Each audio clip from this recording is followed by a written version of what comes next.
चौथा, पिण्याचे पाणी. करून पहा विद्यार्थ्यांनो.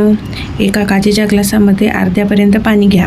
त्यात 1 चमचा साखर टाकून चमच्याने ढवळा. काय बदल होतो ते पहा. असा प्रयोग पुढे प्रत्येक पदार्थ घेऊन करा. मीठ, मध, धुण्याचा सोडा, तुरीची पूड, वाळू, गव्हाचे पीठ, लाकडाचा भुसा, हळदीची पूड, थोडे तेल. प्रत्येक नवीन पदार्थ घेण्यापूर्वी ग्लास स्वच्छ धुवून घ्या. तुम्हाला काय आढळून येते ते पहा बरे. साखर, मीठ, धुण्याचा सोडा, तुरीची पूड हे पदार्थ पाण्यात टाकून ढवळल्यावर दिसेनासे झाले. ते पाण्यात पूर्णपणे विरघळले. परंतु वाळू, गव्हाचे पीठ, लाकडाचा भुसा, हळद पूड, तेल या पदार्थाचे तसे नाही झाले. ढवळल्यावरही ते पाण्यात तसेच राहिले, विरघळले नाहीत. यावरून काय उलगडते? काही पदार्थ पाण्यात विरघळतात तर काही पदार्थ विरघळत नाहीत. विरघळलेला पदार्थ भांड्यातील संपूर्ण पाण्यात पसरतो. मीठ पाण्यात विरघळले की भांड्यातील पाणी चवीला खारट लागते. साखर विरघळली की पाणी गोड लागते. पहा बरे, नवीन शब्द कोणता आहे? द्रावण. पाण्यात एखादा पदार्थ विरघळला की पाणी व त्या पदार्थाचे मिश्रण तयार होते. या मिश्रणाला पदार्थाचे द्रावणांक असे म्हणतात. म्हणजे एखादा पदार्थ पाण्यामध्ये विरघळला, त्या पदार्थाच्या मिश्रणाला काय म्हणतात? द्रावणांक असे म्हणतात. एखाद्याला जुलाब किंवा उलटी होऊ लागली तर आपण त्याला पाण्यात साखर आणि मीठ विरघळून तयार केलेले द्रावण प्यायला देतो. या द्रावणाला जलसंजीवनी म्हणतात. इस्पितळामध्ये रुग्णाला सलाईन देतात. सलाईन म्हणजे मिठाचे द्रावण. काही वेळा त्याचेच इतर औषधही विरघळून रुग्णाला देतात. ही उपयुक्त द्रावणाची उदाहरणे आहेत.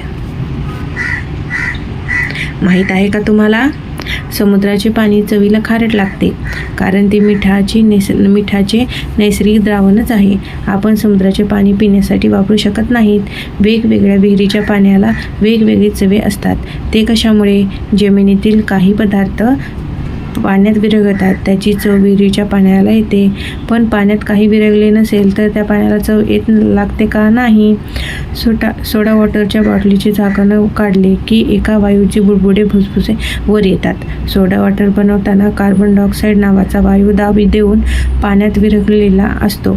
झाकण काढताच दाब कमी होतो आणि तो वायू फसफसून बाहेर पडतो. करून पहा बरे तुम्ही. एक मोठी भांडी पाण्याने भरून घ्या. पुढील वस्तू गोळा करा. कंपास पेटीमधून काय गोळा करायचं?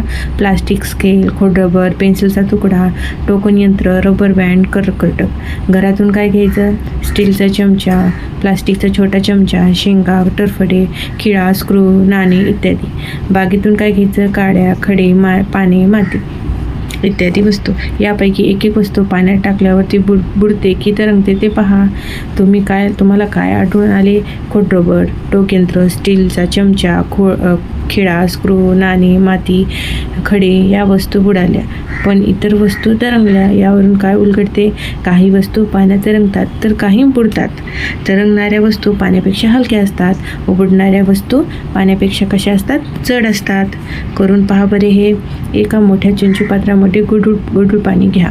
गढूळ पाणी नसले तर पाण्यात थोडीशी माती व बारीक सारीक काड्या व वाळलेल्या पालापाचोळा छोटे तुकडे करून मिसळून व ढवळून करून घ्या. आता एक चिंचू पात्र अजिबात धक्का लागू न देता 4-5 तास स्थिर ठेवा. तुम्हाला काय आढळून येईल? पाण्याच्या तळाशी मातीची कण गाळ जमा होतो तर काड्या व कचरा पाण्यावर तरंगतो. गाळ जमा होण्यासाठी खूप वेळ लागतो. यावरून काय उलगडते? मातीचे कण पाण्यापेक्षा जड असतात पण आकाराने अगदी छोटे असल्याने त्यांचा तळाशी जमा होण्याला वेळ फार कमी लागतो. पालापाचोळा आणि काड्या पाण्यापेक्षा हलक्या असतात. पाणी आत पहिल्यापेक्षा खूपच स्वच्छ व पारदर्शक दिसते. पाणी असे खूप वेळ स्थिर ठेवून त्यातला गाळ खाली बसू देणे याला पाण्याची निवळणे असे म्हणतात. गाळाला धक्का लागू न देता वरचे पाणी दुसऱ्या 2 चिंचू पात्रामध्ये ओतून घ्या. हे पाणी आधीच्या पाण्यापेक्षा स्वच्छ व पारदर्शक दिसले पाहिजे. तरी पाण्यात मातीचे बारीक कण व इतर कचरा अजूनही तरंगत राहतो. आता ही 2 चिंचू पात्रे घेऊन पुढील 2 प्रयोग करायचे आहेत. या चिंचू पात्रांना 1 व 2 असे क्रमांक द्या. करून पहा. पहिल्या चंचू पात्रातल्या पाण्यात तुरटीचा एक खडा हलक्या हाताने फिरवा. त्यानंतर ते पाणी अजिबात धक्का लागू न देता 2-3 तास स्थिर ठेवा. तुम्हाला काय आढळून येईल बरे? तर पाण्यात तरंगत असलेले कण हळूहळू तळाशी बसतात आणि वरचे पाणी पारदर्शक होते. कचरा आणि काड्या मात्र अजूनही तरंगत आहेत. यावरून काय उलगडते? तुरटी फिरवल्याने गढूळ पाण्यातले मातीचे कण खाली बसायला मदत होते. आणखीन एक मध्यम आकाराचे चंचुपात्र घ्या. त्यावर चहाचे गाळणे ठेवा. एक स्वच्छ तमलस्तुती कापड घ्या. त्याचे चौपदरी घडी घाला. ती ओली करून गाळणीवर पसरा. दुसऱ्या क्रमांकाच्या चंचुपात्रातील पाणी त्या घडीवर बारीक धार धरून ओता. तुम्हाला काय आढळून येईल बरे? माती व कचरा कपड्यावर अडकून राहतो. गाळणी खोलच्या चंचुपात्रात पाणी पडते. ते पारदर्शक दिसते. यावरून काय उलगडते? गढूळ पाणी गाळून घेतले तर ते स्वच्छ व्हायला मदत मिळते. हा प्रयोग झाल्यावर वापरलेले पाणी बागेत, शेतात टाकून द्या. हात साबणाने लावून स्वच्छ धुवा. नवा शब्द कोणता आहे? निर्धोक पाणी. जे पाणी प्यायला असतो, जे पाणी आपल्या प्रकृतीला कोणत्याही प्रकारे धोका होत नाही, अशा पाण्याला निरोधक पाणी असे म्हणतात. गढूळ पाणी स्वच्छ व पारदर्शक करण्याच्या पद्धती आपण पाहिल्या, परंतु असे स्वच्छ व पारदर्शक दिसणारे पाणी पिण्यासाठी निरोधक असलेच असे नाही, असे आपल्याला समजते. सांगा पाहू, पावसाळ्यात नदी नाल्यामधले पाणी गढूळ होते. ते पाणी आपण पित नाहीत. तुम्ही एखाद्या ठिकाणी सहलीला गेला, तिथल्या झऱ्याला किंवा विहिरीच्या पाण्याला दुर्गंधी येत असेल तर तुम्ही ते पाणी प्याल का? नाही. तर पाण्याचे निर्धोक पाणी म्हणजे ते कशा प्रकारे ते पाणी म्हणजे वापरण्याजोगे करायचं आहे ते आता आपण पाहूया. पिण्याचे पाणी निर्धोक असायलाच हवे. शुद्ध पाण्याला चव नसते. म्हणजे कसं, शुद्ध पाण्याला चव असते का? नसते. रंग नसतो, वास नसतो. पाण्याला रंग दिसू लागला किंवा दुर्गंधी येऊ लागली तर ते पाणी पिऊ नये. असे पाणी पिल्याने माणूस आजारी पडू शकतो. पावसाळ्यातले गढूळ पाणी आपण निवळून घेतो. गरज असेल तर त्यात तुरटी फिरवतो किंवा गाळून घेतो. त्यामुळे पाण्याचा गढूळपणा कमी होतो. पण पाणी स्वच्छ व पारदर्शक दिसू लागते. म्हणजेच ते निर्धोक पाणी झाले का? याविषयी आपण अधिक माहिती घेऊया. नवीन शब्द: सूक्ष्म. खूप लहान आकाराच्या, आपल्या डोळ्यानेही दिसू शकणार नाही किंवा काचेच्या भिंगातूनही दिसू शकणार नाही इतका लहान. सूक्ष्मजीव. आकाराने सूक्ष्म असणारे सजीव. सूक्ष्मदर्शी. मोठ्या प्रयोगामध्ये सूक्ष्म वस्तू पाहण्यासाठी असणारे साधन. हे आपले काय नवीन 3 शब्द आपण पाहिले. सूक्ष्म म्हणजे काय? अतिसूक्ष्म, जे आपल्या डोळ्याने दिसत नाही. सूक्ष्मजीव म्हणजे काय? आकाराने सूक्ष्म असणारे सजीव.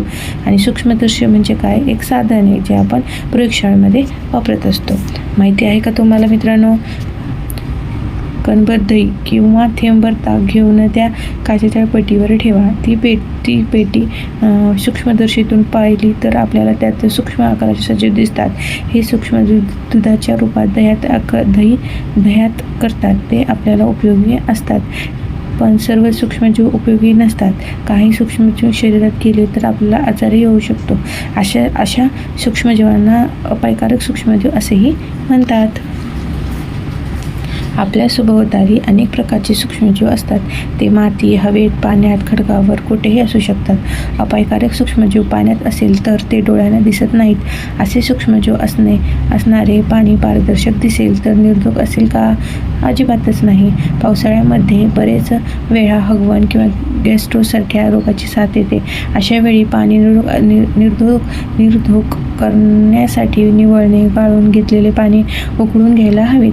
पाणी उकळल्याने पाण्यातील सूक्ष्मजीव मरतात आणि आजार होण्याचा धोका टळला जातो. चला बरे, जरा डोके लावा. पाण्यात काही पदार्थ विरघळत नाहीत. याचा काय फायदा असू शकेल? सांगा मला कमेंटमध्ये. काय करावे बरे? आईने दुकानातून जिरे आणले होते, पण त्यात चुकून वाळू सांडली. वाळू वेगळी करून आईला पुन्हा ती स्वच्छ जिरे द्यायची आहेत. आपण काय करू शकतो ते मला सांगायचं. तर या पाठात आपण काय काय शिकलो ते आता आपण पाहूया. काही पदार्थ पाण्यात विरघळतात तर काही पदार्थ विरघळत नाहीत, हे आपण या पाठातून शिकलो आहोत. तर तसेच काही वस्तू पाण्यात तरंगतात तर काही वस्तू बुडतात आणि पाण्याची तळाशी जमा होतात. गढूळ पाणी स्वच्छ करण्यासाठी ते स्थिर ठेवतात. तळाशी गाळ जमा झाल्यावर पाण्यात तुरटी फिरवतात किंवा पाणी गाळून घेतात. गाळलेल्या स्वच्छ पारदर्शक पाण्यातही सूक्ष्मजीव असू शकतात. पाणी निरोग करून पिणे आरोग्यासाठी गरजेचे असते. त्यासाठी पाणी उकळून सूक्ष्मजीवांचा नाश करणे आवश्यक असते, हे आपण या पाठामध्ये शिकलेलो आहोत. हे नेहमी लक्षात ठेवा. डोळ्यांना न दिसणे इतपत लहान सजीवांचे सुद्धा आपल्या जीवनात खूप महत्त्व आहे, हे आपल्याला नेहमी लक्षात ठेवला पाहिजे. व त्याचा जीवनात काय महत्त्व आहे ते मला कमेंटमध्ये सांगा किंवा तुमच्या नोंदवहीमध्ये लिहून घेऊन घ्या. आता उर्वरित आपला 5वा पाठ मी पुढील व्हिडिओमध्ये पाठवेल. तरीच हा व्हिडिओ आवडला तर सर्वांनी लाईक करा, कमेंट करा, शेअर करा, जेणेकरून अशा प्रकारचे व्हिडिओ सर्वांना पोहोचले जातील. त्याचप्रमाणे प्रत्येक NCERT बुकमधील मी 5वी ते 8वी किंवा मी जास्तीत जास्त प्रयत्न करेल की 12वीपर्यंत मी सर्व पुस्तकांची तुम्हाला इथे PDF स्वरूपात व्हिडिओ बनवून देणार आहे मी. तरी ज्या गृहिणी आहेत, ज्या स्पर्धा परीक्षेची तयारी करत आहेत, ज्यांना वेळ नाही आहे, जे संसारामध्ये आहे, ज्यांना लहान मुले आहेत, त्यांना पुस्तके वाचणं शक्य होत नाही, जेणेकरून त्यासाठी मी त्यांच्यासाठी हा विशेष व्हिडिओ तयार करत आहे व मुलांनाही याचा पुरेपूर वापर होईल. तर त्याचप्रमाणे गृहिणीसुद्धा काम करता ही हा व्हिडिओ ऐकू शकतात, जेणेकरून त्यांचे NCERTचे बुक वाचणंही होईल, ऐकणंही होईल, दोन्ही प्रक्रिया पूर्ण होईल. हाच माझा हेतू आहे.